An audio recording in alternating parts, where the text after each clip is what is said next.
With IPL going on in full swing, T20 World Cup just a few weeks ahead and a series of test matches with Australia ahead in the next few months, there is no better time than now to speak to our special guest who's sitting right across from me, Australian captain Cool, a man who broke 1 billion hearts just a few months ago by lifting the ODI World Cup against India.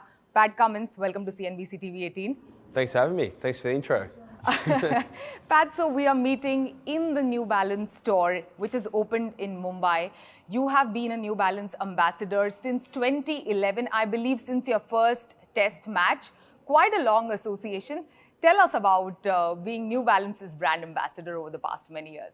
Yeah, that's it. I think it's almost 14 years now, which is crazy. I look back when I first started wearing New Balances. I was pimply. I was a young kid, but they've been amazing. You know, as a fast bowler, our most important tool is always our shoes. And yeah, New Balance has been fantastic, handcrafting shoes where, you know, I've flown over to Boston and worked with their team, just telling them what I want to see in my bowling boot and really tailoring it to what I need. So they've been incredible support for me over that time. Cricket gear is obviously amazing as well, but they just do everything, bend over backwards to make sure when I step out in the field, I'm as in a good place as I can be. So as a fast bowler, which one has been your favorite pair? I think they get better and better. So I'm going to say the most recent ones. Yes. Yeah, for me, super comfortable. They've got like a midsole strap. So it just means whether I'm bowling over here on kind of softer pitches or back in Australia, my foot doesn't slide.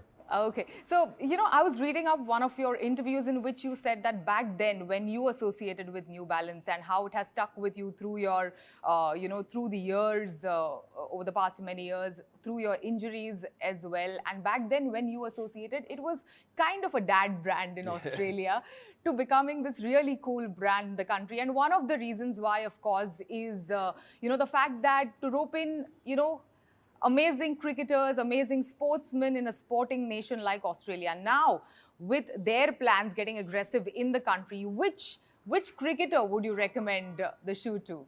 Which cricketer would I recommend? Which Indian cricketer? Which Indian cricketer? Well, I'm going to stay on the Hyderabad theme.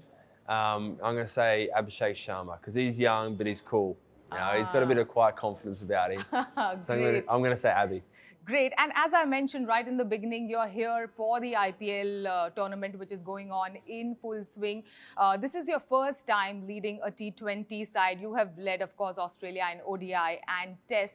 What has been your experience leading, you know, the Orange Army over the past few weeks? Yeah, it's been fun. I think, first of all, T20 cricket, it happens so fast. You've got to make decisions quickly.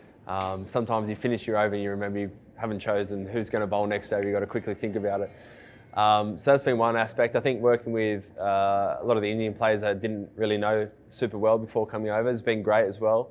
Learning about what motivates them, what makes them tick, and just seeing the kind of raw talent of a lot of these guys has been awesome. So a little bit of a different experience, but most of it's the same. It's been a lot of fun. Yeah, and nature of IPL is such that you get to, you know, play with and work with people from different countries, cricketers from different countries, from different cultures. What is that like, and what is the learning from that experience, Pat?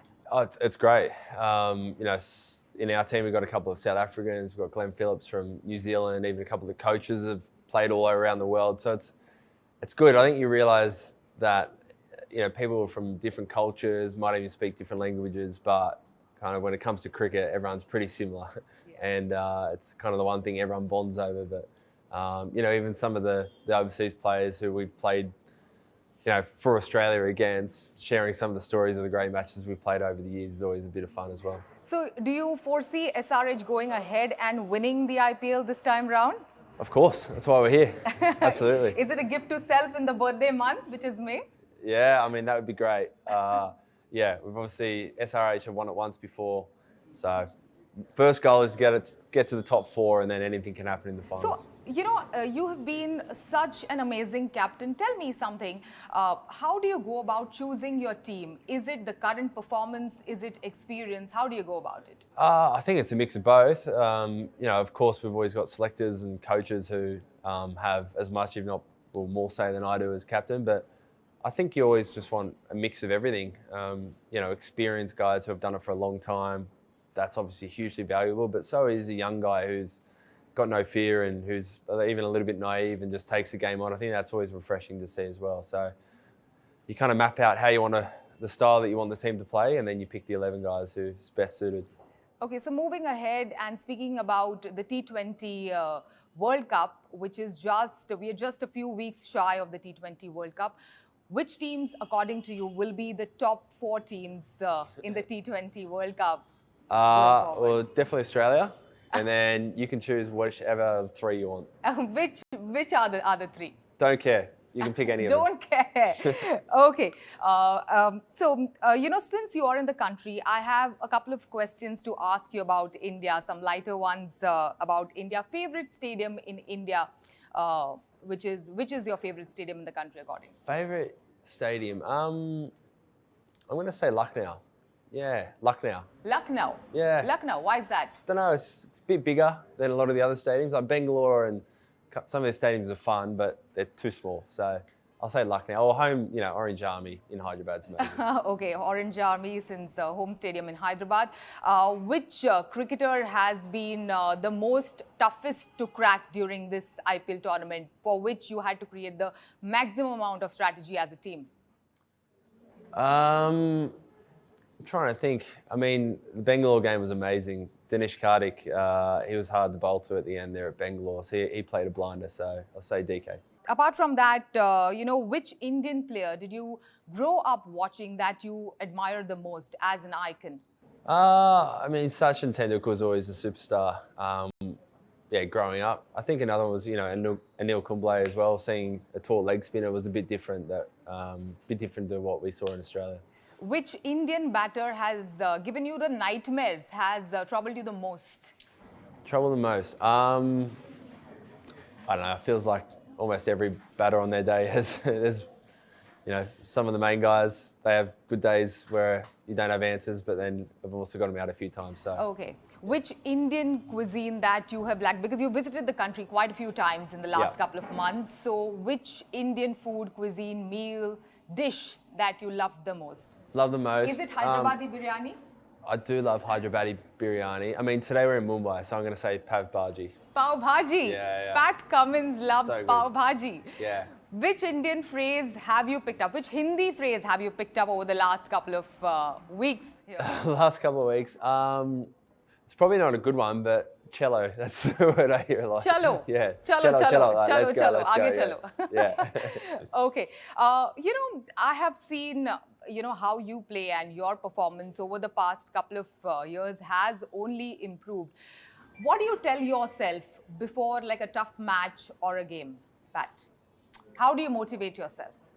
I think through experience and playing, you know that you've done it before in the past. So try and look back at the good performances and just know that you've got it in you. So even if you're having a bad trot or it hasn't gone well for you the last few games, there's still a lot of games you can kind of draw on, and that motivates me. How do you keep your nerves?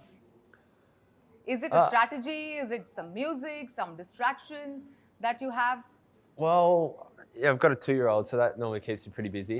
I don't know. There's always stuff going on outside of cricket. Obviously, even great mates within the team. So it's always pretty lighthearted, never gets too serious. Then once you step on the field, we've played 1,000 games before, so it all feels pretty normal.